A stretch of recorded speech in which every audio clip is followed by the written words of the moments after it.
If you've been focusing hard on the past, talking and talking about all the ways people hurt you, and I believe they did, but I'm just wondering, were you told that if you did that long enough that you could expect to heal from past trauma? Because they told me that.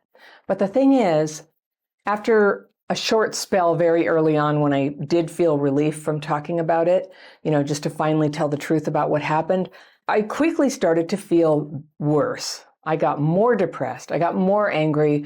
I felt overwhelmed and I couldn't focus. And when I asked my therapist at the time, when will I start to feel better? Because I'm worried that I can't go on like this. She said, well, you're processing a lot of stuff right now, and this can take a long time and it can get worse before it gets better. But was that really what was going on? Because I know what processing means now. It means turning whole body adrenaline-powered trauma-driven reactions to things that remind you of bad things. It's turning them into simple memories. That's what processing is. And that's not what was happening for me. The opposite was happening. Somewhat charged memories were hijacking my whole life.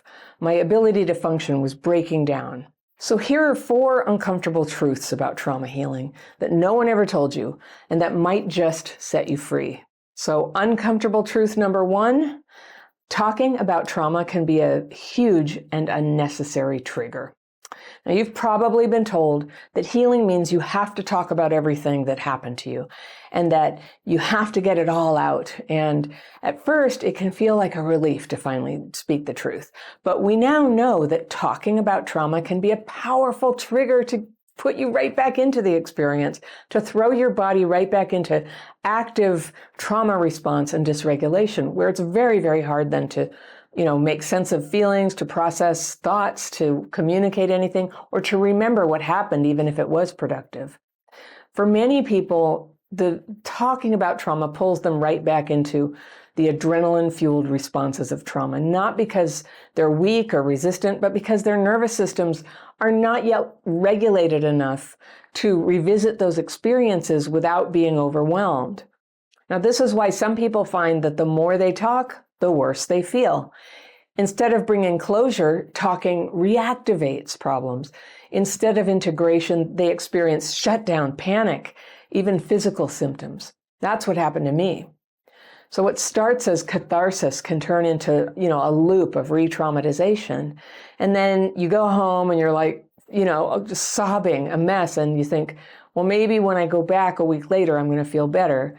And maybe you do. You walk in the door, you're like, okay, I thought about this. Here's what I want to work on this week. And then the whole thing happens again.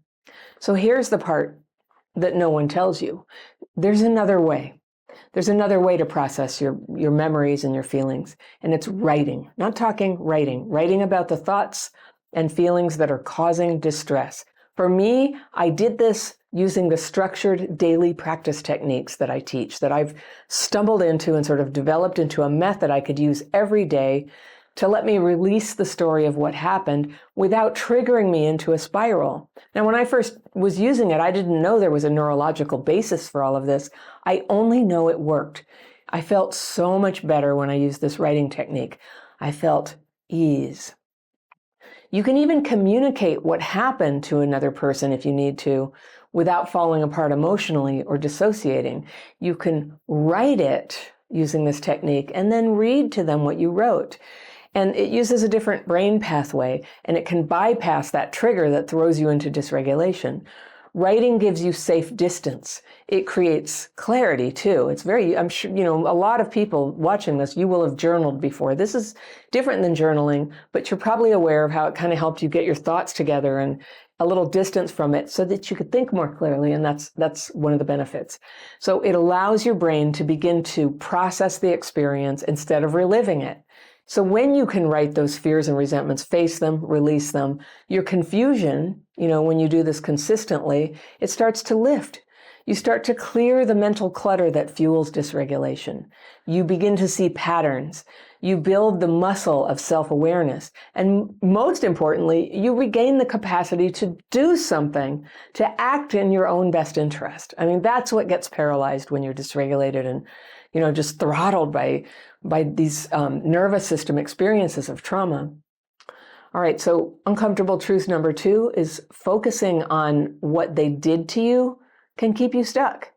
Focusing on what people did to cause your trauma is, at some point it needs to be faced, right? It can help in the right place and time though. And when it is, it can be such a relief to finally tell someone the truth about what happened to you and to get that validation from them. You want to name what happened. You want to break your silence. But focusing entirely on what others did, which is what you see on some YouTube channels, they're all about like how messed up everybody else is, how messed up they are. And it's delicious to learn about that because you're like, yes, that happened to me. That's exactly, wow, that's a thing. That's helpful. But all that is recognition. It's not really the work of healing. So I see that a lot online. I see it in social posts when people come to my channel and talk, post in the comments. I can tell who's been saturated in the other kind of videos that are about other people. They're very, very sharp on what could be wrong. And they're quick to sort of diagnose the people who are described in my videos, which, we can never really do that, right? But they're very quick to go, yo, that's not what that is. They're a narcissist, obviously, and they're just trying to manipulate you. And these are their flying monkeys. And that might be a projection. It might be a projection based on watching a lot of movies or a lot of YouTube videos. Okay. It's a projection based on, watching a lot of YouTube videos about this, but not a lot of videos about like, so what's up with you that you end up in relationships like this? And so many people in your life are like this. There's something going on in you. That's the pattern. So I think looking at all your problems as something that other people are causing you becomes a trap. As much as it's like relieving and it kind of uplifting, it gets you out of depression to focus on what's wrong with other people. But once you recognize that someone is abusive or narcissistic, the only question that matters becomes, what are you going to do about that relationship? Why are you stuck? Why are you rationalizing it? Why are you staying, but, telling everybody how terrible it is? These are the right questions to focus on. So that's where your healing begins. All your focus belongs on how you can change your own relationship to the problem. And I see a lot of people who never make that next step. They stay locked in the outrage and blame, and you can spot it in the language. This is a tell, all right? They say, I attract blah, blah, blah people. I attract narcissists. And that's a wrong-headed belief because it comes from the sense of helplessness, as if magically, you give off a smell or something that they want to come and abuse you. But that's not true. You don't attract narcissists. It's that you're attracted to them enough to let them into your life, maybe to get into a relationship with them. You have a blind spot. It's a broken red flag detector. It's still not your fault, but it still leaves you, instead of walking away the minute you see the dark side of someone's behavior, and, you attach to them hard. This is like the fatal flaw.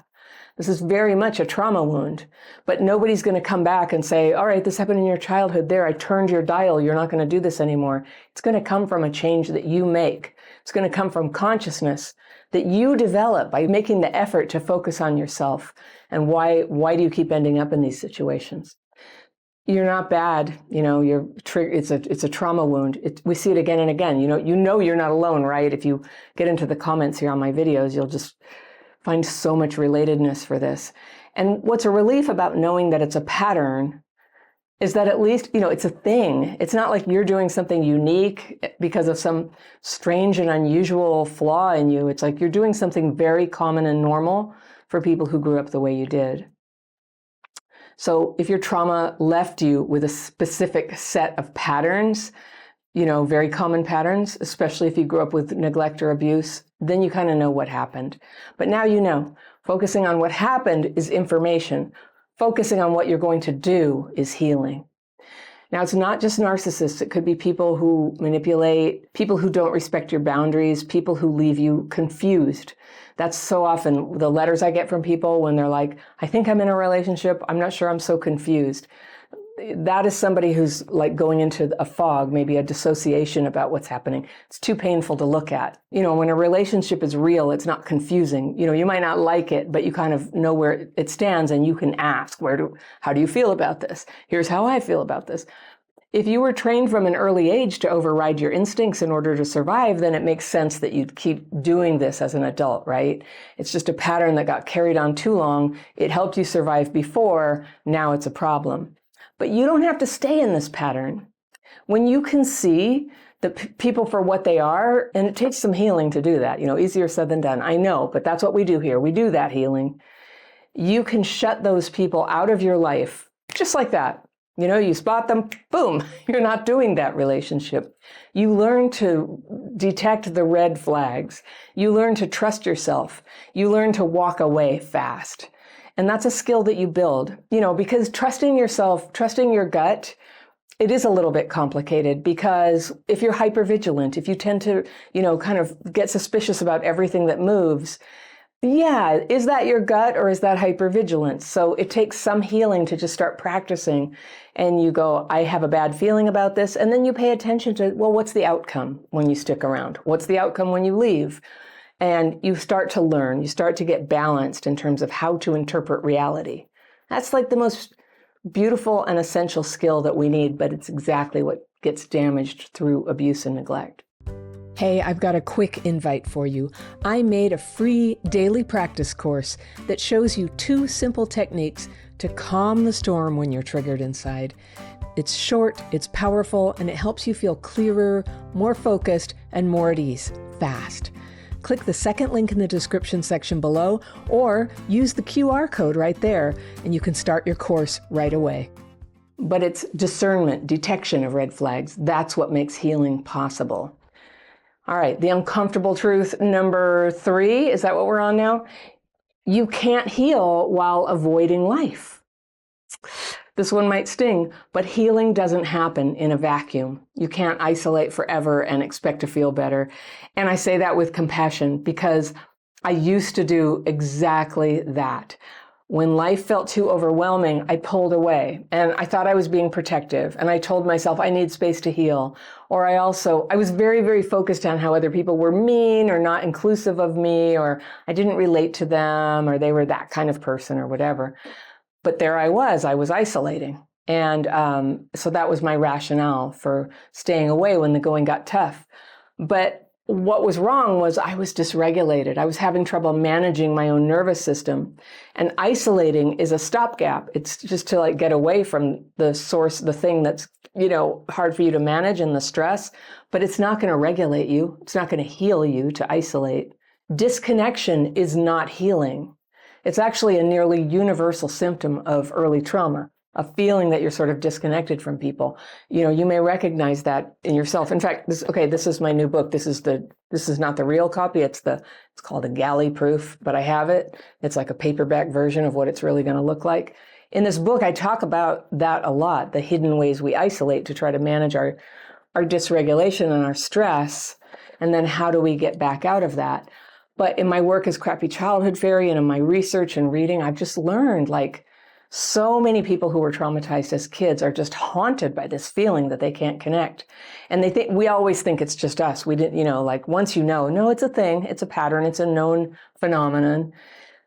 And it could have to do with a lot of things, how you were raised. It could be your nervous system got kind of injured by neglect and didn't develop the strength in that area, whatever the mirror neurons or parts of your brain and nervous system were meant to feel connected. So we do the best we can. We take advantage of every bit of neuroplasticity, and we practice, and we learn etiquette, and we learn techniques and tools and things so that we can connect, because it's such an important part of life. And I know there's going to be people all over the comments going, not me, I hate people. I just watch videos about connecting with them, but I don't want it. And I'm like, all right. That's fine. This doesn't have to be for everybody. But if feeling disconnected is something that has been hard, it has been a painful, part of your life, just know this is really normal for trauma, and there's stuff you can do. It is a symptom. You were not meant to live in total solitude. Human beings are social creatures, and our brains develop through interaction. Our nervous systems co-regulate with other people's nervous systems. And real healing happens in connection. Healing requires friction with the real world. Yes, it requires some solitude and some time to process. I do agree with that. but you need friction to learn and to master the art of connection. And what I mean by that is friction is when things go wrong, when stuff is awkward, when you say the wrong thing, when someone is offended by you or they don't want to be friends with you anymore, when you argue, when you get into some, a traffic road rage situation. It's friction. It's not pleasant, but it's where you get the opportunity to practice being a person and having some boundaries and expressing yourself wisely in a way that, makes you feel like you kept your integrity, but doesn't get you into difficult situations where you're going to get hurt. And you get to do it wrong this way, and you get to do it wrong that way, and you get to discover where's your happy place, where's the right place for you. How do you express yourself? And there's no way to do that without practice. And that's why, especially with neglect in childhood, you may not have gotten that practice. You were just winging it by yourself. Maybe you pulled away from everybody to deal with it. So we need interaction, and we need feedback, and we need connection, even when it's awkward or imperfect or really, really uncomfortable. So start small. Talk to your neighbor just for a minute. Join a group or volunteer for something or ask someone to have a cup of coffee. I really like acts of connection that are small. My book has a whole thing on acts of connection. It's like a game. There's points for stuff that's hard. You get extra points for like actually sitting down with somebody, texting somebody. 1 point. It's a small thing. But we push ourselves very gently, toward the edge of our comfort zone with people so that we can titrate our way out of isolation and into connecting with people. Anything that gently stretches your capacity to show up is positive and helps you practice. So careful, because we often get this impulse. I'm going to do everything. I'm going to do it all at once. I'm going to do 20 things. I'm going to change the kind of person I am. And then, you make the list, you do one thing, it was difficult, and then you just have to go to bed. I'm like, I can't deal with this. So a little at a time is actually the most practical, forward-thinking way to do it. Because hiding out, it's not going to heal you. Life is where the healing happens. And when you reach out, when you show up, when you engage, just even a little bit, you're sending a message to your nervous system, like, I'm keeping you safe. I'm giving you practice so that you can grow. Nervous system, you like that? I talk to it like it's just a dear little child. So this is when real change begins. All right, the fourth uncomfortable truth about healing trauma is that it happens through action. It doesn't just float down from the sky because you're thinking good thoughts or you're talking about it a lot. It happens when you take action, not grand gestures, not fixing everything all at once, but steady, real steps in the real world.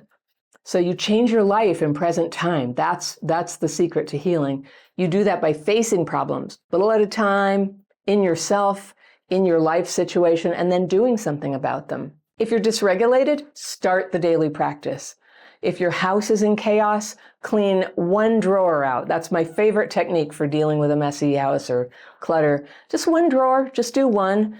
It's got therapeutic value to clean the drawer, but you're not trying to take on this whole thing or exhaust yourself, to get away from the pain. If a friend treats you with disrespect, speak up, but speak up politely. If you have no money, look for one way that you can start changing that. Action is the antidote to paralysis. When you're stuck, action creates momentum. And when you're afraid, action builds confidence. When you're hopeless, action reveals new options. So you don't need to be perfect, no perfect actions, not flawless performance, but just brave, honest, consistent effort. Healing is not passive.